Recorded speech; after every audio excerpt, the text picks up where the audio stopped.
every step you're making, you're getting closer to that goal.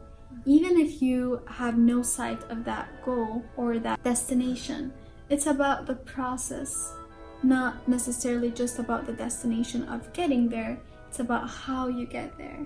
As the circle of knowledge grows, the circumference of darkness grows.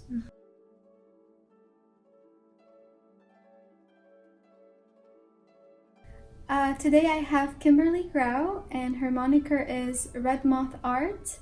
She's an Austin, Texas-based artist, illustrator, graphic designer, and self-taught fashion designer. Her work crosses over different mediums and is colorful, artistic, and joyful. She believes that art has the power to uplift, inspire, and yet be relevant in our day-to-day life. I really respect people who are very committed, who commit to every word they say. They take things seriously. She's so hardworking. She's always working on her content every single day, updating and uploading more content. So it's very sweet of you. That's amazing. Wow, of course. Yeah, that's very kind of you to say. Of course. I mean, we've been planning this collaboration for a while, so it's nice to finally get together. Definitely. And it's funny because we didn't plan it, but we're both wearing pink. Exactly. Right? We have a lot of telepathy. We have so much in common. And I'm so glad that I met you. Can you please tell them how we met? Sure. So we both take ballroom dance classes, and we had just finished up one class. I forget if it was the Tuesday or the Friday class, but something. And I believe it was a Tuesday. It was a Tuesday class? Okay, so it was a Tuesday class. And so I remember that it was the end of the class. I was getting ready to go home. But you were sitting next to me, I think, and I was dancing behind you. Yeah, you were dancing behind me, and I think we just struck up a conversation. I said, hey, you know, my name is Kimberly, what's your name? And we had just a nice conversation, and then all of a sudden that moved to art, that moved to like language, that moved to fashion and different things, and then we're surprised because we actually had a lot in common. We had like a lot of likes and interests in common. And I believe it started with her asking me about my name. Yeah. And she knew right away it was Arabic. And then when I said Arabic, she was like, are you Lebanese? And I said, how did you know?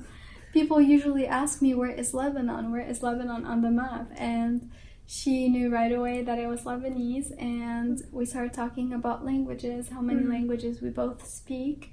Yeah. And you knew so many Arabic words and so much about the Arabic language and Lebanese people and culture. And then we started talking about art, and Kim gave me her card, and she told me that she does a lot of artistic projects, and I looked up her account, and I was so impressed, and I was so happy. Kim was very open right away to doing collaborations together. I was super happy, and this is where we are now. Yeah, definitely. And it's funny because I had created a character, an illustration, and I named her Zeina. Because when I was inspired by these old Lebanese 1970s posters, and they featured singers, performers, belly dancers, but like very old style, and they were all in black and white. Wow. And so I thought, oh, I want to illustrate a girl inspired by that. And they all had like this gorgeous, thick, dark hair, like these strong eyebrows, and like these large, beautiful, sparkling eyes. And then when I finished making her, I thought I need to give her an Arabic name. And I was researching, and I thought, I think she's a Zeina, because, you know, Zeina means beautiful in Arabic. Wow. And then, you know, it's hilarious because when she says, oh, my name's Zeina, I was like, oh, you must be Lebanese. Yeah. She can kind of look like you a little bit too, just with her features. And I had never even met you at that point. So I would love to see it. So we're happy that we are now filming this collaboration. Without any further ado, we're gonna start asking Kim some questions to find out more about her. So, Kim, what is your background and how does it influence your art? My background, my family, is originally from, my grandparents are from Catalan, so I think sometimes there's a lot of Spanish influence. Nice. In that. Well, my background is in graphic design. That's an illustration, so that's something that obviously influences my art. Anything that I create, I always have to have like this painterly approach to it. Whether it's something 2D like an actual illustration or something physical like a kimono or a skirt, I think that kind of has always influenced it. I want something artistic, something kind of painted, and The reason being is that I find a lot of joy in creating art, and I want to take that with me wherever I go. How did you discover your passion for painting and art and drawing? I think it starts when you're really young, to be honest, because as a kid you enjoy doodling, you enjoy playing with color, and at that point it's just something joyful, it's just something happy. You don't really consider the technique of it at that point. It's just something that makes you like, oh, I want to use red today, I want to use blue today. It's a very childish approach to it. But as I got older, I wanted to actually refine the technique a little bit more. Of course. But I think that's where it started, and then that just spread to other kinds of art. I love music, I love dancing, I love fashion, I love anything that has this element of creating beauty or creating joy. Perfect. And is there a specific culture that you get most of your inspiration from? I wouldn't say it's one specific culture. I think I love discovering other cultures through their art that they create, because I feel that you can learn a lot about a people.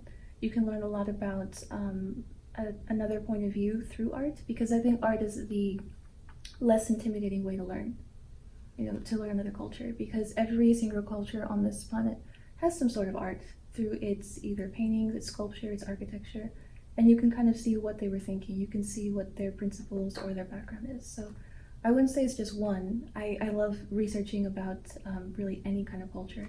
But I love just researching any kind of culture. I love Eastern culture, Japanese in particular. But I also like Middle Eastern culture, Persian. I love African. I love Latin, European, just all any cultures. Yeah, really all cultures, because there's something beautiful in each one. Of course. I totally agree with you. I like to take from each culture as well. Yeah.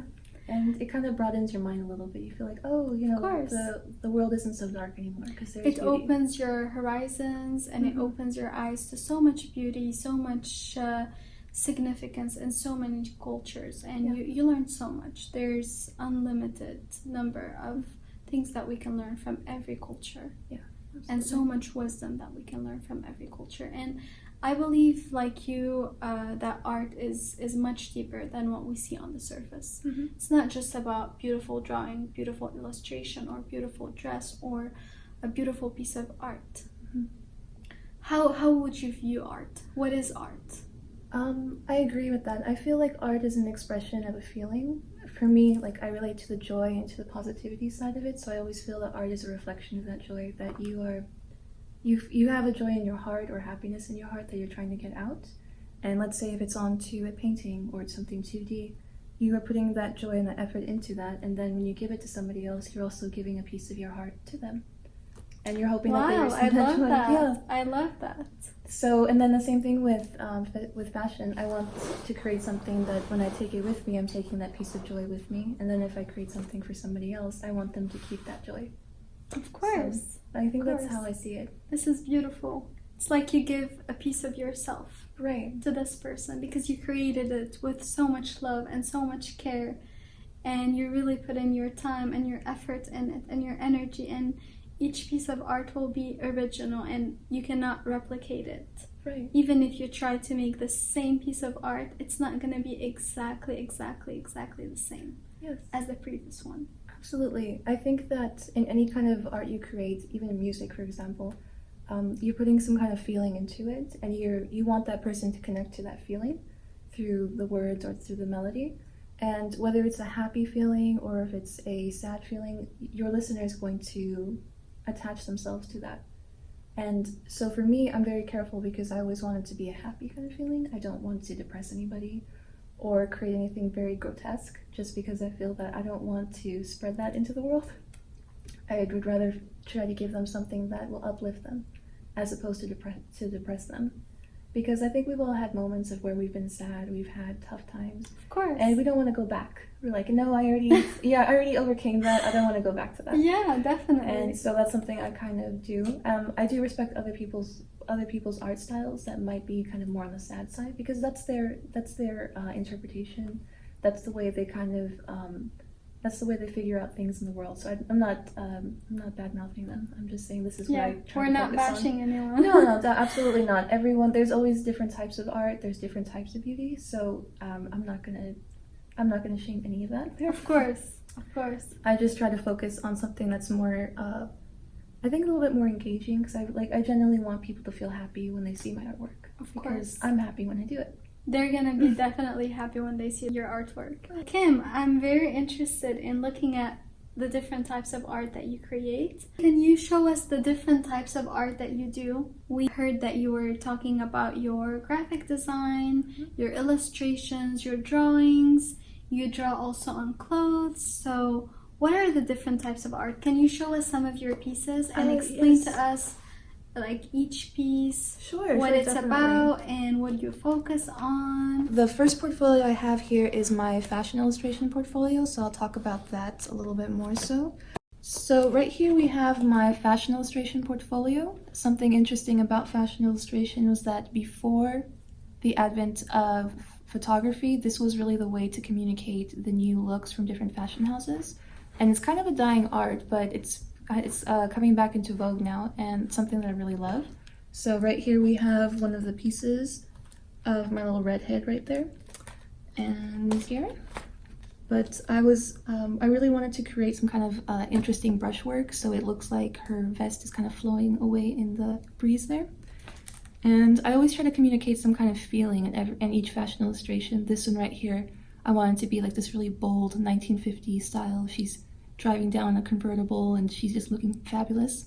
So that's something that I really enjoy doing. And this right here helps to connect with different brands as well, because every brand wants to convey some sort of feeling. And for example, that one I just showed you, you would want to feel that you are this kind of lovely lady, just in charge of everything and just having fun in her life. This is a fashion illustration of one of my favorite designers, Zuhair Murad. I love Zuhair Murad, I love Elie Saab, two of my favorite designers. Everything that they make is just beautiful. I can't afford it, but I can illustrate it. Can you tell us a little bit more about Elie Saab and Zuhair Murad? Sure. Elie Saab and Zuhair Murad are two Lebanese fashion designers. Their work is lovely. It's very feminine, it's very girly, but very detailed. Lots of lace, lots of tulle, gorgeous ball gowns. They're just so rich and so beautiful. Elie Saab's career was made by Halle Berry when she won the Oscar, and then from that point on he became a household name. And Zuhair Murad also has gotten very famous from his gowns there. I really love both of them. I can't decide between the two. This dress is from which collection? This one right here is from his I think this is 2018 fall couture line. Oh, this is the one that Elie Saab had made for Halle Berry. And before then, he wasn't really as well known for his work. And this right here, when she won the Oscars, was something that really put him on the map, and it was gorgeous. I mean, obviously his trademark mesh tulle with the embroidery, and then the rich fabric right there, it was just so gorgeous. And that's something that I've always admired by him. This is a gorgeous illustration. Thank you. Gorgeous. It was a gorgeous dress too, and Halle Berry looked really beautiful in it. I mean, she's a beautiful woman, but she looked gorgeous in it. I agree.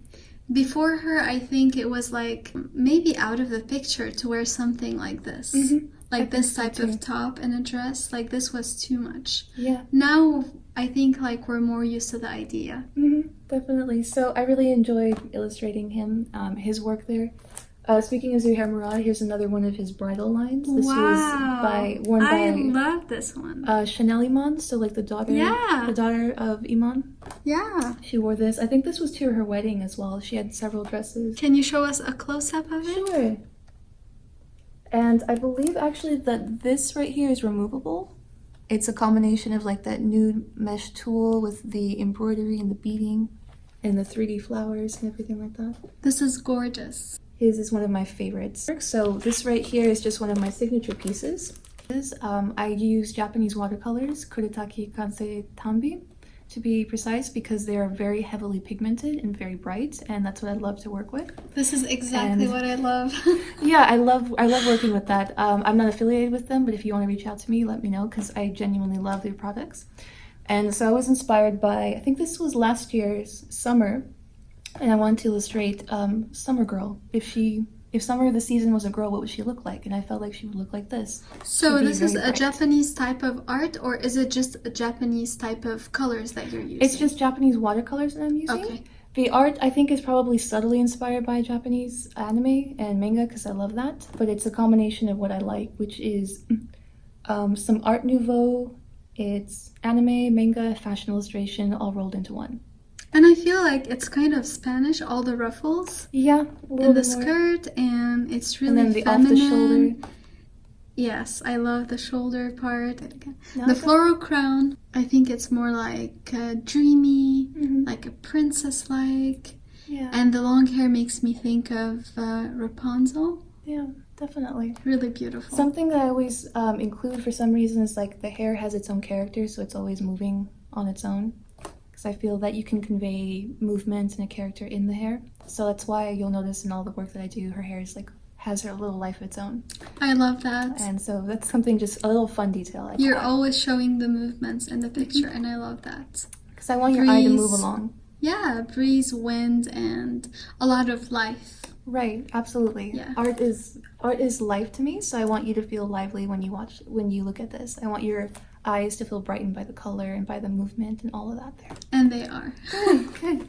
I love comics. I love graphic novels, comics, manga, and all of that there. And this was a page that I did. So I love blending traditional styles and digital styles. So this is actually penciled and inked traditionally by hand, and then I colored it in with Photoshop. Wow. So nowadays most comic books are penciled and inked digitally with either Photoshop or Illustrator. But I wanted to kind of combine them and pay homage to the old style, and then just add a little bit of new stuff because the coloring there. I love the old style, and I love how pigmented the colors are. Can you please show us a close-up of the picture? Definitely. This was a little idea I had. I was going to do this small little comic series about two best friends. It'll feature this girl here and then this guy playing the violin. They're best friends. They live in old world Spain, but they're a little mischievous, so they're always getting into trouble. But they mean well, and I was just gonna write some like adventures based off of that, and that was the inspiration there. We'll see if I'll come back to it. Yeah, she's dancing. She's kind of a flamenco dancer, and he would be a musician. And they're just best friends, but they also get into trouble all the time. And that was kind of the idea, and I might come back to it, I might not. This is beautiful. I also do event illustration, like the posters there. So I like opera, I like ballet, and this is for Madame Butterfly. And I wanted to make something kind of very Japanese, so very stark, very simple, and kind of hints at the sad fate coming for her. But I thought, well, I was going to use the short little knife. I wanted to incorporate kind of the beauty of Madame Butterfly, but also her sad end, and just kind of convey it in a very simple manner. It's like you're combining opposites. We see blood, and then Butterfly is really fragile, and then you see the blood, which is like the bold and dramatic effect. Right, exactly. Really bold, and then you have the butterfly, the dainty, the feminine, the weak, the fragile. This indie artist, he was a jazz fusion type artist, and he needed some album art for his cover. And he was telling me that this album was very personal to him. It had memories of his childhood, and so I did a sketch right here, a rough sketch based on what he had given me. A lot of the titles apparently were stuff about his childhood and things that he liked. And I don't think you can tell right here, but there's little items hidden into it. So like there's a little ship here. These are candies. Yeah, I can see there's the a flower, ship. And apparently that all had to do with lyrics in his songs that he had there. Nice. And so after sketching this out, he liked the concept very much. I created a digital version of that. Very and nice. In some different color schemes. He picked this one because he liked that one the best. Yeah. Because he still wanted that kind of vibe, so he wanted it to be very bright. But this was really fun. It kind of went along with what he liked there, and his music was very interesting, very experimental, different. So I thought that was fun to do. Nice. It's a good portrayal of it. Yeah, it's so much fun. It's fun when you're, as an artist, working with another artist because you have a very odd way of speaking and thinking, but they understand you. And so that was fun to do. Exactly, yeah. I agree. And, oh, this was a cool one. This is one of my first clients, actually. He was an indie movie director, and he needed a movie poster done. And this was kind of funny because when I had first approached him, I tend to look younger than my age, and at the time I looked like I was 15. And when I was pitching to him my idea for his poster, he was very polite, but he thought, you look a little young. I don't think you're ready to handle this, or you're flaky. And I told him, no, I take this very seriously. I feel like art makes you very disciplined in a lot of ways. And so this is what I come up with it for him, and he really liked it. It was a thriller about a detective investigating this schizophrenic doctor that kept saying that he could travel back into time. And the idea is is he telling the truth, or is he having an episode? And this right here combines stills from the movie itself. You have stills of the doctor character, you have stills of the detective character, and I had not seen the movie at that point. I had just seen some clips, and he had just given me some character bios to keep in mind. He said that the detective right here is a very imposing man, but he's actually broken inside, so that's why I went with this kind of broken feeling here. I love this area. And then he said here for the doctor that the doctor is kind of, I guess you could say, due to his illness, he is very haphazard in his nature, but he's still very focused on his goal and finding his wife. So you notice that there's actually a path right here where it's getting bigger. And then you notice there's this little drawing right here of his wife that I added. So I also added elements of like some handmade items there. So it's kind of hidden. You can see her face. Yeah, you can see her eye here. It's a little bit hidden, but the idea is that he's trying to meet with her. He's trying to reconnect with her. So that was the idea, is like he's starting from this path and it's getting bigger. And like he's having at the beginning some like narrow vision, and it's expanding with time. Right, exactly. It's getting maybe like clearer and clearer. That's the idea. It's getting clearer from a place for him where his mind isn't very clear at all. So Very that was nice. something cool to do. I also made all the credits right there, make it look as professional as possible when he entered it into a couple of film festivals, and got some really nice compliments from it. And it was a cool project. I loved being part of it. It's a great one. I don't want to leave the men out, even though I do primarily women. There's a lot of handsome men out there, and there's some really nice menswear fashion too that I don't want to ignore. I think, have you ever heard that song by ZZ Top? Every girl's crazy about a sharp dressed man? No? Well, it's a really great song. Which is true. Yeah, I think so too. So that's why I thought I'm going to dress this guy up really sharp. And don't you think he looks handsome that way? I think he looks really handsome. I think black and white you can't go And wrong. his closed eyes make him more mysterious. Yeah. I draw a lot of women with closed eyes. I didn't notice it until somebody pointed it out. And the reason why is that when your eyes are closed, you're able to focus in the moment. And I think you're able to kind of feel calm and peaceful. And stay away from all of the distractions that your eyes might see. Absolutely. Yeah. You're able to focus and really enjoy that moment. And it's all peaceful. I agree. So I think that's what he's doing too. I do love fashion from other cultures. So right here, this is a Punjabi Pakistani bridal wear. I was fascinated to know about the different variations within Indian culture and the different cultures that exist in one country. One of my clients for another film project, she was Tamil, and I had a great time when she was explaining to me the different types of fashion that exist in her culture, but in different states. And I thought, oh, I have to do some more research on this because this is so cool. What did she tell you about Tamil? Well, she explained about the wedding attire in Tamil is different. So like the wedding attire, the fashion, food, clothing, sometimes even religion and even language is totally different based on which state of India you're from. So this one right here, which would be more northern Indian, even Pakistani, has this style of the mantika, the basi, I think she said, and then the earring and the necklace set, and then usually the dupatta, which is like, it's like a scarf, but it's kind of used as a veil. You know most of the names for their accessories. I know That's some impressive. of them. I know some of them. I know this is also a kundan style, which is like this kind of setting style, which is really cool. And so I was really fascinated by it. And I mean, just the handiwork was beautiful, the embroidery, the colors. And she also explained to you that in general, Punjabi weddings, they're a lot more bright. Indian weddings tend to be more bright in general, but it's not, the colors can kind of vary a little bit. So I thought, oh, okay, that's really cool. So speaking of Tamil, this right here is more of a Tamil bride. And she explained Wow, I love that. Right, she explained that, for example, flowers are worn on the head as opposed to like around the neck or like a bouquet. And then she explained about the different accessories on the braid here. And then this right here is more of a sari as opposed to the lenga. Lenga is like the skirt. And this one here is more of a formal sari.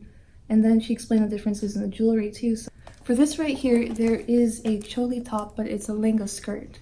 So the lenga skirt is like that really full skirt that's just super beaded and just super beautiful and very heavy. I was told that it can weigh up to like 30 plus pounds. Oh my god. So yeah, you have to be strong. It builds some muscles. I think so too.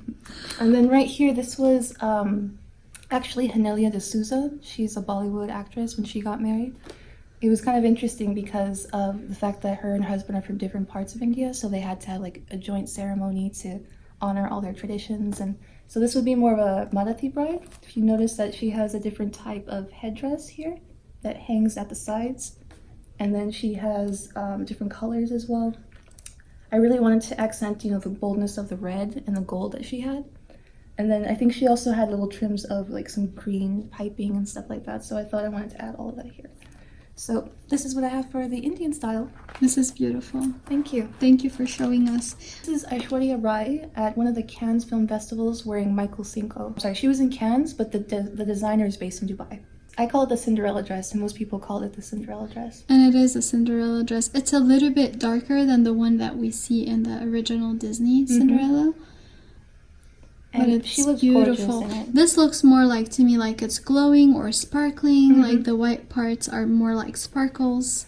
Yeah, definitely. It was this embroidery and kind of like these 3D mesh panels. And then I was also fascinated by the structure of it because of the engineering that kind of goes into some of these gowns to keep its shape. It can be pretty fascinating. Of course. So that's, and she's a beautiful woman too. So she is. Really she's one of the most gorgeous Indian women ever. And I mean, anything that she wears, I think she can make it look beautiful. Yeah, I agree. Interestingly enough, someone said that he looks like Walid a little bit. Yeah, I think he does. And somebody said, like, this looks like the male version of you. And I thought, what? Wow. And I thought, okay, I'll take this as a compliment. Yes. Because I think he's quite handsome. He and is. This one right here, I actually wanted to make him a little bit more mysterious. That was more purposeful. And he's kind of just staring away, like looking on the side. Looking on the side, trying to wonder what's going on. And he looks like he's not fully expressing himself. He's holding on to some of his feelings, or he has some type of a poker face. Like you can't tell. Exactly. This is his poker face here. Yeah. And he's kind of challenging you to try to read his face, and he knows you're not going to get. Yeah. So I thought, like I said, I always tend to draw men like in suits for some reason. I think I just enjoy creating a suit because I think of all the lines and all the structure that goes into it. It's really fun for me. I think there's nothing more beautiful than suits on men. I think so. Like too. in terms of like outfits for men. Like whatever they wear. A lot of people might look nice in casual clothes, but nothing beats a beautiful suit. I think so too. I think a suit can really elevate a man's handsomeness level, especially if it's well made.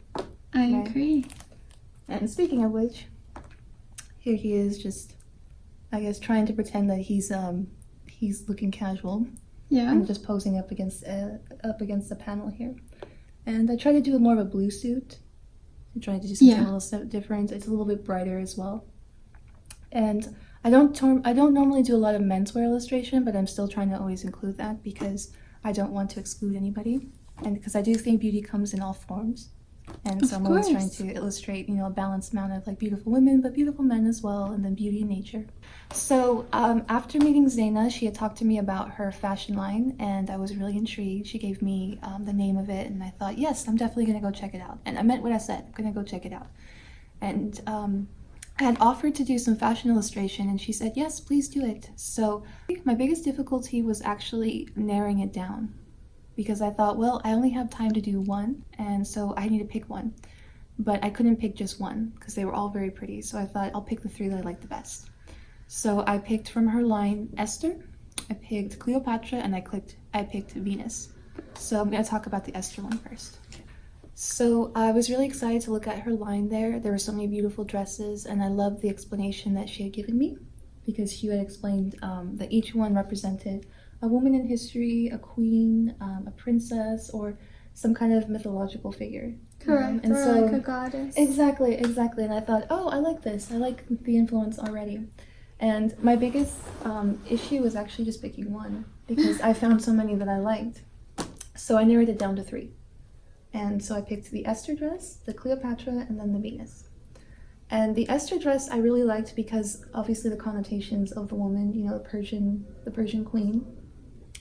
And so I thought, well, I love that kind of background. And I love anything even Persian and Iranian. I always thought there's a lot of beauty in that culture there. There is, yeah. I agree. And so I love the pose. I love that it was white because I thought that was interesting. All the other rest of your dresses were very brightly colored. This is one of the few white ones. But I love the overlay, the lace trimming on the top and the bottom is really beautiful, and the model was gorgeous. So I wanted to kind of capture that and then also fuse the Esther part into it. So I thought, if Esther was around today, how would she pose? And she was said to be very beautiful, but she was also said to have a very beautiful heart. So, Kim, how do you handle grief and stress as an artist? I think we all go through some time of grief and stress. I'm not excluded from that. I've had ups and downs, and so obviously life isn't always about the ups. You're gonna have some pretty tough times ahead. But I guess for me, art is kind of a safe place. Art is something that I can use to express myself and what I'm feeling. So usually I want to draw or paint or do something artistic when I'm feeling happy. But even when I'm feeling sad, I still want to do something because I feel that at least I'm doing something productive. And the end result can sometimes still be very beautiful. It's very rewarding. Yes, it is. Because you feel like you got your outlet through this piece of art, and at the same time you have a product that you look at and it's a piece that you're proud of, that you made with your emotions and your feelings, and the experience you were going through inspired you. Right. And this is like the product of everything you've been through. Yeah, definitely. I've had some pieces that I've kind of checked myself now because I've made some pieces of when I was going through some tough times, and the pieces themselves were actually pretty depressing, and I thought, I don't want to give this to anybody because they're going to feel depressed now too. I don't want to give that energy or that kind of darkness to somebody else. I just got it out of me. I don't want to give it to somebody else. So one thing that I'm kind of careful about is that I'm still going to create something happy, even if I'm feeling terrible, because eventually, if it comes out beautiful, it is a reminder of what you overcame, and that's you turn something dark into something light. I love turn that. Something ugly into something beautiful. Like a transformation. Right. And sometimes you have to kick yourself to keep doing it while you're in there. You may feel terrible. You may feel like, I don't want to do this at all, but you'll have to tell yourself, no, it's good for you. Don't give up. It's going to be worth it in the end.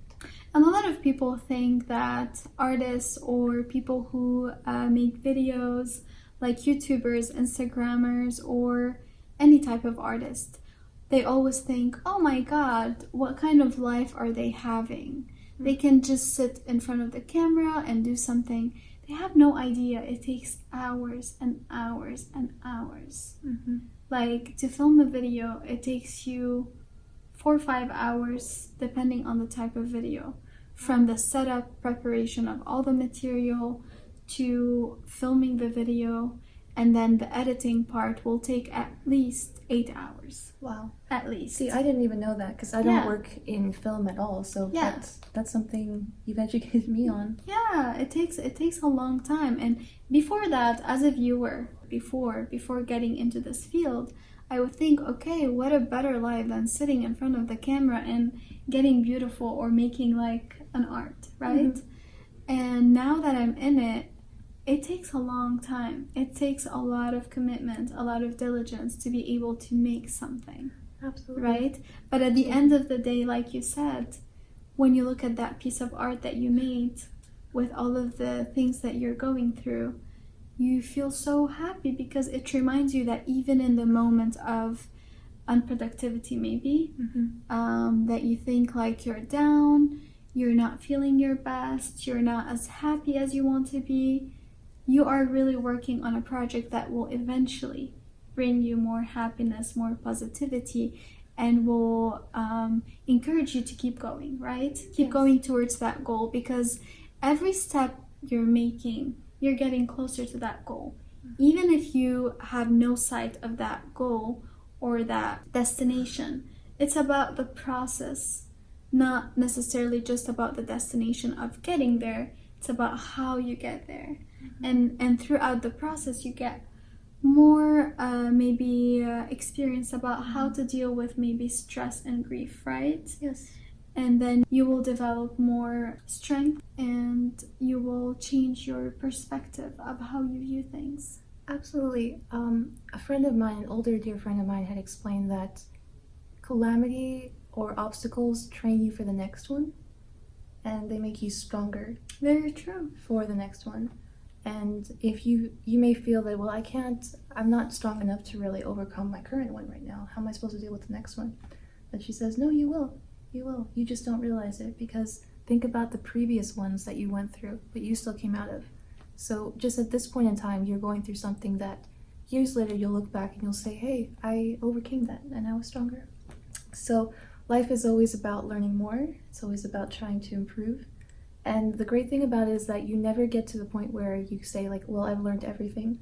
Even in your art, you never get to the point where you say like, well, I've mastered everything. There's nothing no else. Way. Yeah, there's nothing else no for you to way. learn. That doesn't exist, and that's the best part about it. Yeah, I think Einstein says, as the circle of knowledge grows, the circumference of darkness grows.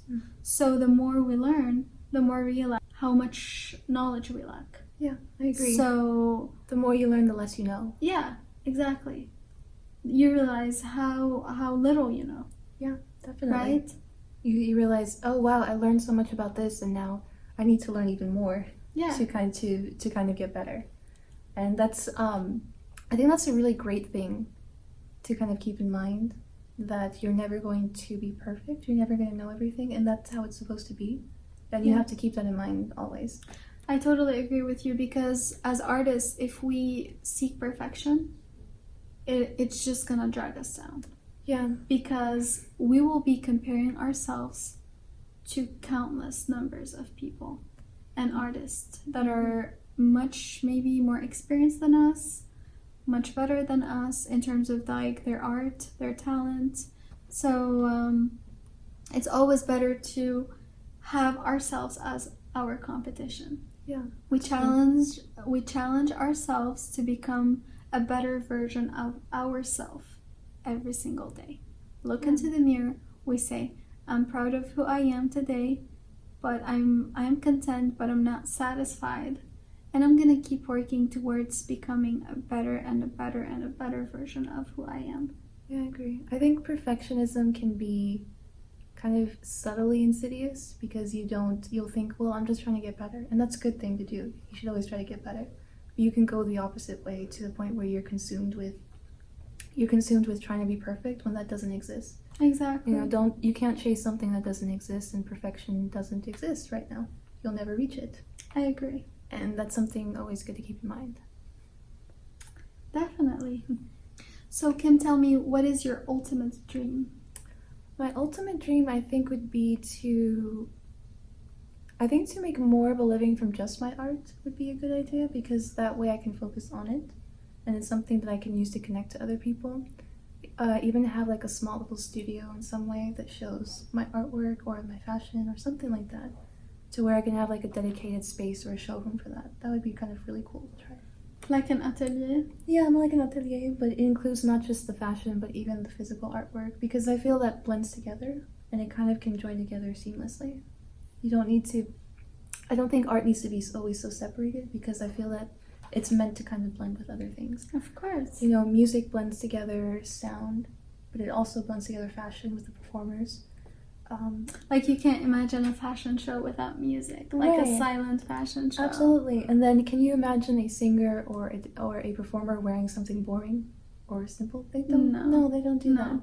They don't do that at all. And then same thing too. I feel like painting and sculpture can blend together with all of this, because that's kind of the point of art. It's never meant to just separate and never interact with each other. It's supposed to interact with other things. I totally agree. Perfect. Thank you so much for coming, Kim. Thank you. Thank you so much for answering my questions. Yeah. And this is to be continued. We're going to have a series of interviews with Kim. We're going to see more of your art. And if you have any suggestions, please don't forget to include them in the comments below. If you would like Kim to draw something specific, or if you have any requests from Kim. And for now, we're gonna end our conversation for tonight, but we look forward to having another one coming up soon. Definitely. So please let us know how you like this interview, and yeah, thank you so much, Kim. Thank you so much, Zeina. This was really fun. I really enjoyed talking with Zeina, and this is fun because we're trying to schedule this for a while now, but we weren't able to, and it finally got together. But you can see more of us, and you'll probably see some other collaborations, of course, that we're gonna do, not just video, but just other ones as well. And we'll keep them as surprises. Definitely. And this has really been fun. So my only thing is that for you as artists or just lovers of art, keep on going. no matter what happens, even if you feel that your art isn't up to par or you feel discouraged, I advise you not to give up, because I feel it's well worth it in the end. It's good for your heart, it's good for your soul, and it's good to always give of yourself to that. So keep it up. Beautiful message. Thank you so much, Kim. You're welcome. You guys take care. If you guys want to contact me, you want to collaborate, all of my information will be in the description, and I'd love to hear from you. Awesome. Thank you so much, guys. Bye. Cool.